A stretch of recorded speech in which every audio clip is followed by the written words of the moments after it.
Chapter 11, Where the Red Fern Grows. I had often wondered what old Dan would do if little Ann got into some kind of predicament. One night I got my answer. For several days a northern blizzard had been blowing. It was a bad one. The temperature dropped down to 10 below. The storm started with a slow, cold drizzle and then sleet. When the wind started blowing, everything froze, leaving the ground as slick as glass. Trapped indoors, I was as nervous as a fish out of water. I told Mama I guessed it was just going to storm all winter. She laughed and said, "I don't think it will, but it does look like it will last a while." She ruffled up my hair and kissed me between the eyes. This did rile me up. I didn't like to be kissed like that. It seemed that I could practically rub my skin off and still feel it, all wet and sticky, and kind of burning. Sometime on the fifth night, the storm blew itself out, and it snowed about 3 inches. The next morning I went out to my doghouse. Scraping the snow away from the two-way door, I stuck my head in. It was as warm as an oven. I got my face washed all over by little Ann. Old Dan's tail thumped out a tune on the wall. I told them to be ready because we were going hunting that night. I knew the old ringtails would be hungry and stirring, for they had been denned up during the storm. That evening, as I was leaving the house, Papa said, "Billy, be careful tonight. It's slick down under the snow, and it would be easy to twist an ankle or break a leg." I told him I would, and that I wasn't going far, just down back of our fields in the bottoms. "Well, anyway," he said, "be careful. There'll be no moon tonight, and you're going to see some fog next to the river." Walking through our fields, I saw what my father was right about it being slick and dark. Several times I slipped and sat down. I couldn't see anything beyond the glow of my lantern, but I wasn't worried. My light was a good one, and Mama had insisted that I make 2 little leather pouches to cover the blades of my axe. Just before I reached the timber, old Dan shook the snow from the underbrush with his deep voice. I stopped and listened. He bawled again. The deep bass tones rolled around under the tall sycamores and tore their way out of the thick timber, traveled out over the fields, and slammed up against the foothills. They seemed to break up and die away in the mountains. Old Dan was working the trail slowly, and I knew why. He would never line out until little Ann was running by his side. I thought she would never get there. When she did, her beautiful voice made the blood pound in my temples. I felt the excitement of the hunt as it ate its way into my body. Taking a deep breath, I reared back and whooped as loud as I could. The coon ran upriver for a way, and then, cutting out of the bottoms, he headed for the mountains. I stood and listened until their voices went out of hearing. Slipping and sliding, I started in the direction I had last heard them. About halfway to the foothills, I heard them coming. Somewhere in the rugged mountains, the coon had turned and headed toward the river. It was about time for him to play out a few tricks, and I was wondering what he would do. I knew it would be hard for him to hide his trail with snow on the ground, and I realized later that the smart old coon knew this too. As the voices of my dogs grew louder, I could tell that they were coming straight toward me. Once I started to blow out my lantern, thinking that maybe I could see them when they crossed our field, but I realized I didn't stand a chance of seeing the race in the skunk-black night. Down out of the mountains they brought him, singing a hound dog's song on his heels. The coon must have scented me or seen my lantern. He cut to my right and ran between our house and me. I heard screaming and yelling from my sisters. My father started whooping. I knew my whole family was out on the porch listening to the beautiful voices of my little red hounds. I felt as tall as the tallest sycamore on the riverbank. I yelled as loud as I could. Again I heard the squealing of my sisters and the shouts of my father. The deep ow-ow-ows of old Dan and the sharp ahs of little Ann bored a hole in the inky black night. The vibrations rolled and quivered in the icy silence. The coon was heading for the river. I could tell my dogs were crowding him and wondered if he'd make it to the water. I was hoping he wouldn't, for I didn't want to wade the cold water unless I had to do it. I figured the smart old coon had a reason for turning and coming back to the river, and wondered what trick he had in mind. I remembered something my grandfather had told me. He said, "Never underestimate the cunning of an old river coon. When the nights are dark and the ground is frozen and slick, they can pull some mean tricks on a hound. Sometimes the tricks can be fatal." I was halfway through the fog-covered bottoms when the voices of my dogs stopped. I stood still, waited, and listened. A cold silence settled over the bottoms. I could hear the snap and crack of sap-frozen limbs. From far back in the flinty hills, the long, lonesome howl of a timber wolf floated down in the silent night. Across the river I heard a cow moo. I knew the sound was coming from the Lowry place. Not being able to hear the voices of my dogs gave me an uncomfortable feeling. I whooped and waited for them to bawl. As I stood waiting, I realized something was different in the bottoms. Something was missing. I wasn't worried about my dogs. I figured the coon had pulled some trick and sooner or later they would unravel the trail. But the feeling that something was just not right had me worried. I whooped several times but still could get no answer. Stumbling, slipping and sliding, I started on. Reaching the river, I saw it was frozen over. I realized what my strange, uneasy feeling was. I had not been able to hear the sound of the water. As I stood listening, I heard a gurgling out in the middle of the stream. The river wasn't frozen all the way across. The still, eddy waters next to the banks had frozen, but out in the middle, where the current was swift, the water was running, leaving a trough in the ice pack. The gurgling sound I had heard was the swift current as it sucked its way through the channel. The last time I had heard my dogs, they were downstream from me.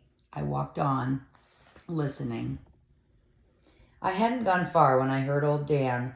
What I heard froze the blood in my veins. He wasn't bawling on the trail of it or giving the tree bark. It was one long, continuous cry. In his deep voice, there seemed to be a pleading cry for help. Scared, worried, and with my heart beating like a churn dasher, I started toward the sound. I almost passed him, but with another cry, he let me know where he was. He was out in the ice pack. I couldn't see him for the fog. I called to him and he answered with a low whine. Again I called his name. This time he came to me. He wasn't the same dog. His tail was between his legs and his head was bowed down. He stopped about 7 feet from me. Sitting down on the ice, he raised his head and howled the most mournful cry I had ever heard. Turning around, he trotted back out on the ice and disappeared in the fog. I knew something had happened to little Anne. I called her name. She answered with a pleading cry. Although I couldn't see her, I guessed what had happened. The coon had led them to the river. Running out on the ice, he had leaped across the trough. My dogs, hot on the trail, had followed. Old Dan, a more powerful dog than little Anne, had made his leap. Little Anne had not made it. Her small feet had probably slipped on the slick ice and she had fallen into the icy waters. Old Dan, seeing the fate of his little friend, had quit the chase and come back to help her. The smart old coon had pulled a trick, and a deadly one it was. I had to do something. She would never be able to get out by herself. It was only a matter of time until her body would be paralyzed by the freezing water. Laying my axe down, I held my lantern out in front of me and stepped out on the ice. It started cracking and popping. I jumped back to the bank. Although it was thick enough to hold the light weight of my dogs, it would never hold me. Little Anne started whining and begging for help. I went all to pieces and started crying. Something had to be done and done quickly or my little dog was lost. I thought of running home for a rope or for my father, but I knew she couldn't last until I got back. I was desperate. It was impossible for me to swim in the freezing water. I wouldn't last for a minute. She cried again, begging for the one thing I couldn't give her, help. I thought, if only I could see her, or maybe I could figure out some way I could help. Looking at my lantern gave me an idea. I ran up the bank about 30 feet, turned and looked back. I could see the light, not well, but enough for what I had in mind. I grabbed my lantern and axe and ran for the bottoms. I was looking for a stand of wild cane. After what seemed like ages, I found it. With the longest one I could find, I hurried back. After it was trimmed and the limber end cut off, I hung the lantern by the handle on the end of it and started easing it out on the ice.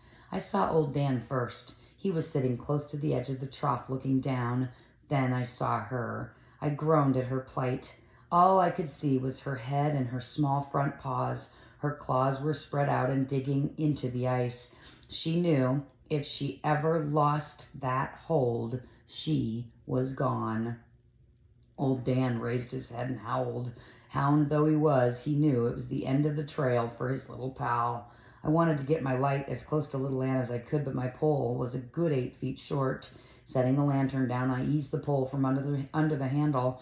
I thought, no, I'm no better off than I was before. In fact, I'm worse off. Now I can see when the end comes. Little Ann cried again. I saw her claws slip on the ice. Her body settled lower in the water. Old Dan howled and started fidgeting. He knew the end was close. I didn't exactly know when I started out toward my dog. I had taken only 2 steps when the ice broke. I twisted my body and fell toward the bank. Just as my hand closed on a root, I thought my feet touched the bottom, but I wasn't sure. As I pulled myself out, I felt a rumbling cold creep over my legs. It's actually a numbing cold, sorry. It looked so hopeless. There didn't seem to be any way I could save her. At the edge of the water stood a large sycamore. I got behind it, anything to blot out that heartbreaking scene. Little Ann, thinking I had deserted her, started crying. I couldn't stand it. I opened my mouth to call old Dan. I wanted to tell him to come on and we'd go home, and there was nothing we could do. The words just wouldn't come out. I couldn't utter a sound. I lay my face against the icy cold bark of a sycamore. I thought of the prayer I had said when I had asked for help to get me the 2 hound pups. I knelt down and sobbed out a prayer. I asked for a miracle which would save the life of my little dog. I promised all the things a young boy could, if only he would help me. Still saying my prayer and making promises, I heard a sharp metallic sound. I jumped up and stepped away from the tree. I was sure the noise I heard was made by a rattling chain on the front end of a boat. I shouted as loud as I could, "Over here! I need help! My dog is drowning!" I waited for an answer. All I could hear were the cries of little Ann. Again I hollered, "Over here! Over on the bank! Can you see my light? I need help! Please hurry!" I held my breath, waiting for an answering shout. I shivered from the freezing cold of my wet shoes and overalls. A straining silence settled over the river. A feathery rustle swished by in the blackness. A flock of low-flying ducks had been disturbed by my loud shouts. I strained my ears for some sound. Now and then I could hear a lapping slap of the ice-cold water as it swirled its way through the trough. I glanced to little Ann. She was still holding on, but I saw her paws were almost at the edge. I knew her time was short. I couldn't figure out what I had heard. The sound was made by metal striking metal, but what was it? What could have caused it? I looked at my axe. It couldn't have made the sound, as it was too close to me. The noise had come from out in the river. When I looked at my lantern, I knew that it had made the strange sound. I had left the handle standing straight up when I had taken the pole away. Now it was down. For some unknown reason, the stiff wire handle had twisted in the sockets and dropped. As it had fallen, it had struck the metal frame, making the sharp metallic sound I had heard. As I stared in the yellow glow of my light, the last bit of hope faded away. I closed my eyes, intending to pray again for help, the help I so desperately needed. Then, like a blinding red flash, the message of the lantern bored its way into my brain. There was my miracle. There was the way to save my little dog. In the metallic sound I had heard were my instructions. They were so plain I couldn't help but understand them. The bright yellow flame started flickering and dancing. It seemed to be saying, "Hurry, you know what to do." Faster than I'd ever moved in my life, I went to work. With a stick, I measured the water in the hole where my feet had broken through the ice. I was right. My foot had touched bottom. 18 inches down, I felt the soft mud. With my pole, I fished the lantern back to the bank. I took the handle off, straightened it out, and bent a hook in one end. With one of my shoelaces, I tied the wire to the end of the cane pole. I left the hook sticking out about 6 inches beyond the end of it. I started shouting encouragement to little Ann. I told her to hang on and not to give up, for I was going to save her. She answered with a low cry.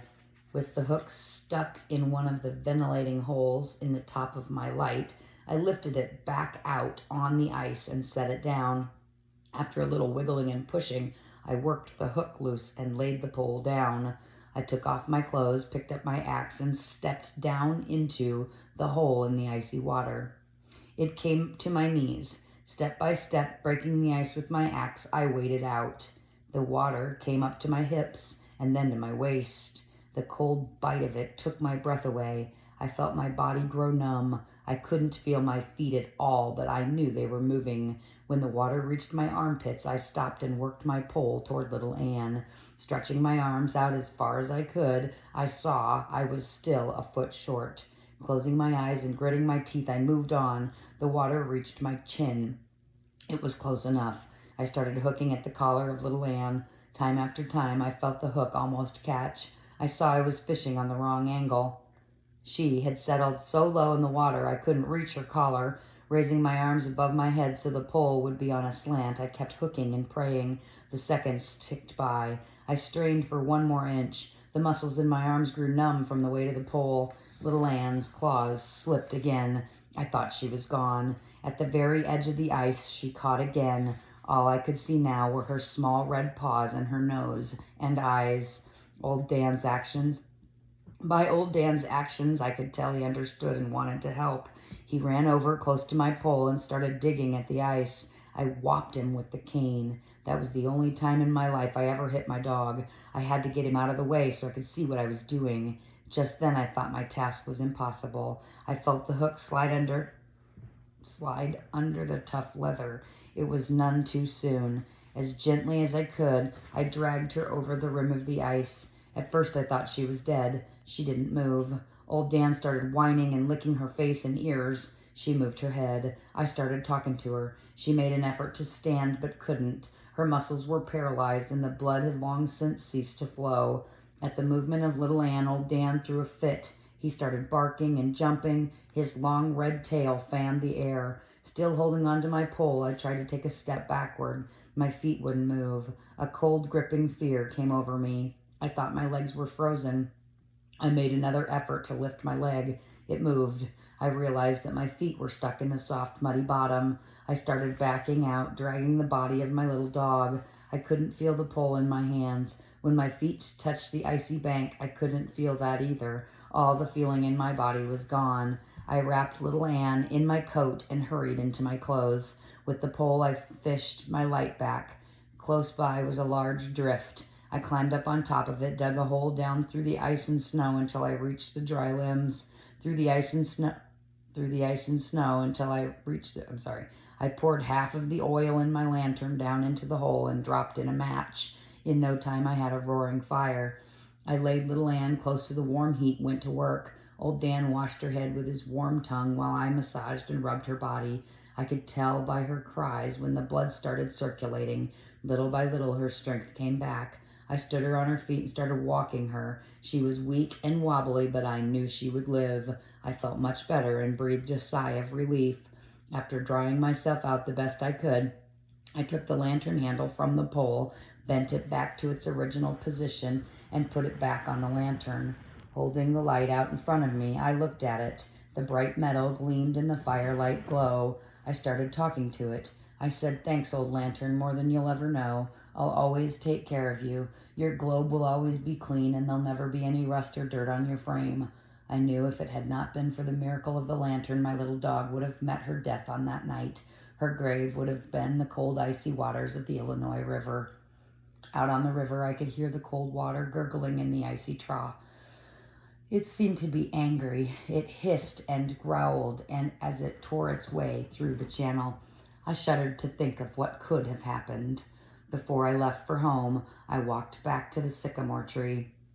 Once again, I said a prayer, but this time the words were different. I didn't ask for a miracle. In every way a young boy could, I said, "Thanks." My second prayer wasn't said with just words. All of my heart and soul was in it. On my way home, I decided not to say anything to my mother and father about little Anne's accident. I knew it would scare Mama, and she might stop my hunting.